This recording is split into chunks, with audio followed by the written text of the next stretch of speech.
Hello everyone, I'm Vicky. It's my pleasure to share my speech entitled Sommeliers, the Wizard of Wine. A sommelier is a professional wine expert.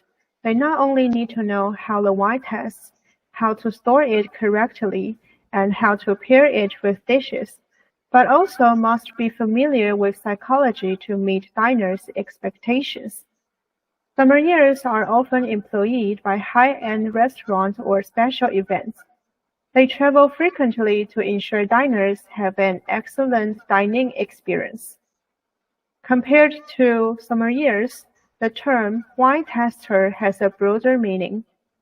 A wine tester is anyone with the ability to distinguish between different wines. The key difference between a sommelier and a wine tester lies in their focus.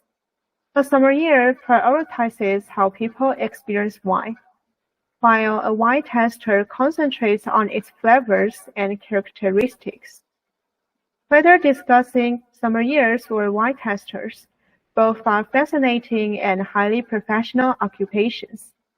Earning a sommelier certification is one of the most challenging achievements in the world of wine. It requires deep expertise and offers great enjoyment.